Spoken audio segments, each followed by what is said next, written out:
Hello everybody, my name is the TFY and we're going to do something a little bit different.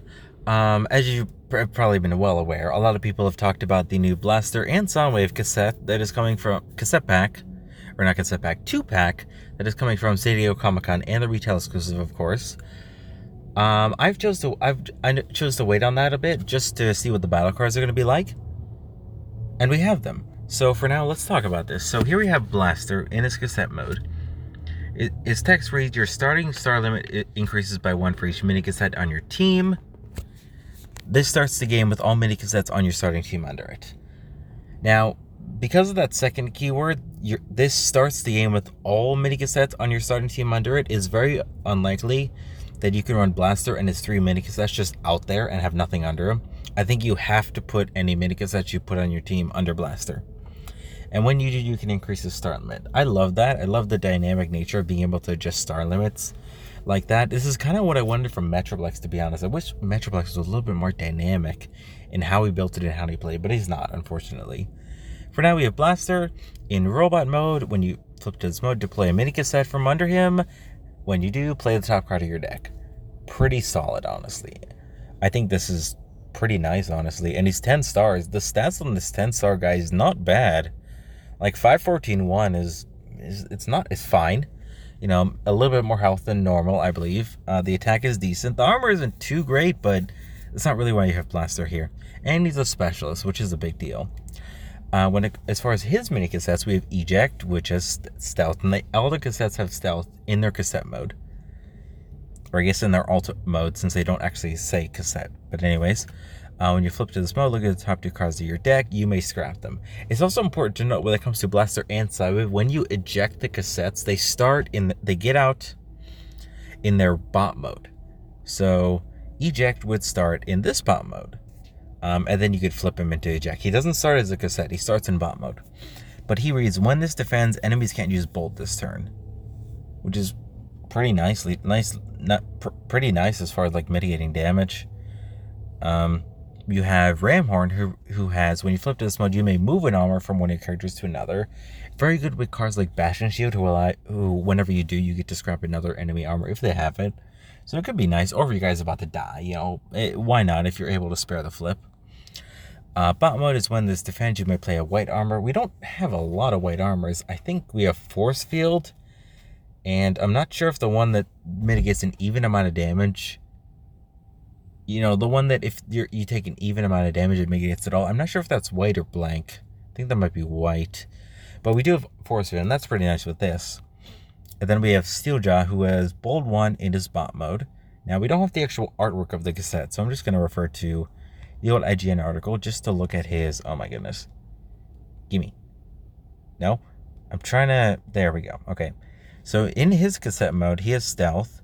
And when you flip to this mode, each of your characters get Bold 1 at the end of the turn. Pretty nice, honestly, if you're running pretty wide stuff. And in his bot mode, he is Bold 1, and each of your characters that are 10 stars or more is Bold 1. This could be very interesting. So with Blaster, you can run up to 6 different mini cassettes, so he can range from 10 to 16 stars. So you could do his 3 and then run like a 12-star guy. Or 11 if you want to go into Soundwave, because it's all very interesting. I love the dynamic nature of this. It's so good. All right, then we have Soundwave, who is identical, except he has 1 more health. And I think he has 1 more health anyways. I don't actually remember. 1 more health? Yeah, 1 more health. Okay.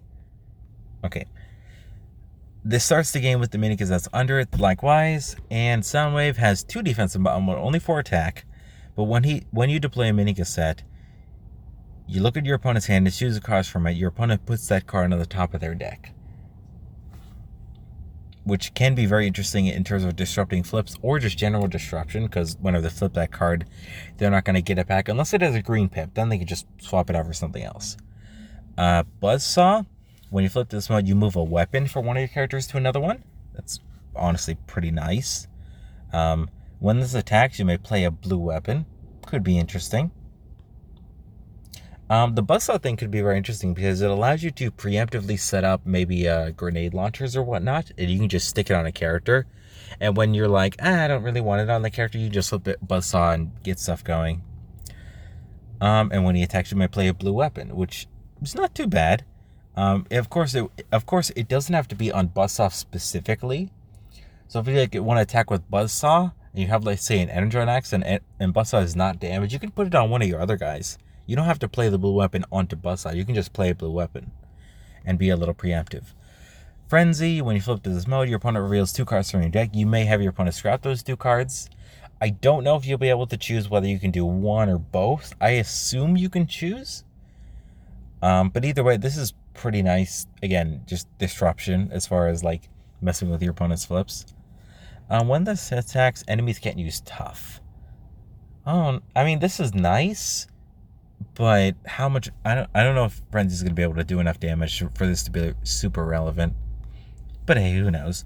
And Ravage, who gives you guys Pierce 2 when he flips to this mode, and he has Pierce 2 base, and if your characters have 10 stars or more, has Tough 1. So it could be pretty nice, defensive Pierce deck, which could be relevant. And now onto the battle cards, which could be interesting. Here we have the Blaster specific one. Interpret the Airwaves. Double orange. It's a star card though. Keep that in mind. Play only if Blasters on your starting team. Look at the top 5 cards you deck and put them back in any order. Very interesting in terms of, like, guaranteeing you flips. I like this for the double orange pips more so than the actual effect, but the effect is not irrelevant. I just don't know if it's better than, say, like, mountain missiles. Because mountain missiles get you 2 attack anyway, and you can put it in other slots. We'll have to see. We'll have to see. We'll have to see even how heavy you go with these star cards. Like, if you want to run all the shebang, Blaster and his cassettes. Like, if you want to run just Blaster's cassettes and 3 copies of the star card, that's 16 stars. So that's going for a lot, especially considering some of the effects require you to have bots on your team to be 10 stars or more, and you can't do that when you have 16 stars. Then we have, Daring Counterattack. Choose one of your characters. It gets 1 attack at the end of your turn for each mini cassette in your KO area. If you have Blaster, one of your characters gets Pierce 6. Pierce 6 is pretty nice, honestly. Like, this is honestly a really nice battle card. Even if you don't necessarily have the mini cassettes in your KO area, just giving Blaster Pierce 6, you've got 1 orange icon, he's guaranteed to do 6 damage. So I like this a lot. It might be more of a sideboard character, depending on how relevant the defense of the enemy team is. But, most teams often have, like, 1 or 2 defense, so unless you're, like, going full orange, you may want to consider this for a sideboard rather than main deck, just because you might get that damage anyway. But it's there. Buzzsaw Ravage Frenzy attack with a black pip, and if you have Buzzsaw, draw the card. If you have Ravage, do 1 damage to an enemy. If you have Frenzy, your opponent uses an armor and scraps it. I don't know. Like, I look at this card, the effects are all decent, but how often are you going to have these mini cassettes on the board? Like, the fact that this is a card means that your opponent has to kill off your mini cassettes quite promptly, otherwise they get value off of this. Now, in terms of raw value, the Ravage one is just a zap with a black icon. Buzzsaw is not really too great. Like, there's a card that lets you draw a card and plan that has a white icon. I can't remember the name of it. And then Frenzy is actually a worse, Smelting Pit?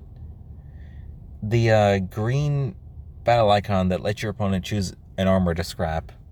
It just has a green pip, though. So, getting just the Frenzy one is just bad value. The other 2 are okay, but you definitely want to get 2 out of 3. We'll see how the deck builds. Maybe you do go blue oriented to get these cassettes to survive, but who knows. In a groove, you can put on mini cassettes only. 1/1. Not bad. Honestly, this is fine. I would run 3 of this every time. It's got a white pip. It's just psycho when you're flipping. I think this is fine, Nothing super fancy, but I think it'll make the cut. I think it's just a fine card. Interpret Communication. 2 black pips. Star card. Play if only Soundwave on your starting team. Draw 2 cards, choose one of your opponent's scrap pile, and put it at the top of their deck. This is a weird card, I must admit. The effect of choosing a card in your opponent's scrap pile and putting it at the top of their deck. Again, you can maybe disrupt flips, but, if they're running, like, all blues or all orange, it's not really going to matter at all. The only relevancy I see with this is that maybe your opponent wants to cycle their deck for, say, things like Nemesis or whatnot, and this can, like, maybe slow them down, like, one turn if they're, like, one short on a flip. But, oh, it's so fringe. I don't know about this one. I like the Blaster one a little bit more. Can you not? Okay. I forgot I should have turned this to airplane mode, but whatever. Okay. Anything else? Yes, recover cassette. If you have Blaster or Soundwave on the battlefield, you may put one of your mini cassettes under it. If you do repair, do 2 damage for one of your characters, then you put this card in the KO area. So that's very interesting, the fact that you put this action into your KO area, which could be very interesting if you want to cycle your deck. Maybe you run this with Nemesis. Could be interesting. Maybe you go Soundwave, 3 cassettes, and then you run Nemesis, and that's your 25-star team. Who knows? But the idea of this is quite interesting. I assume that recovering the mini cassettes will remove all damage counters from it. So that could be very interesting. But we'll have to see. I assume that's how it would work. I don't think that cassette would keep the damage counters whenever you put it under Soundwave or Black. That would just be too hard to keep track. But either way, is that it? Oh no, we got one more. Obstructive Rhythm. For each mini cassette you have on the battlefield, you upgrade your stuff 1. Reinforced Plating is tough 2. Blue icon. This is tough 1 if you got 1 mini cassette, tough 2 if you got 2. Maybe in the Soundwave deck, but this seems really slow, and it gets so much armor disruption. I don't like it. Okay, and that's the end. Alright, so what do we think about all these cards? Well, I like Blaster, honestly, a little bit more than I do Soundwave.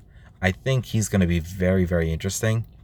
And also, when it comes to, like, the dynamic of building cassettes, you can put Autobot or Decepticon cassettes, and it doesn't disrupt things like Confidence or Swindled, which I think is very interesting. But yeah, I love the idea of this team. I'm really looking forward to picking up the retail version. I have the SECC one just because it's what IGN had. I know they had the other one. I just downloaded the wrong pictures. Whatever, it doesn't matter. Anyways, that's all for now. I'm going to get going.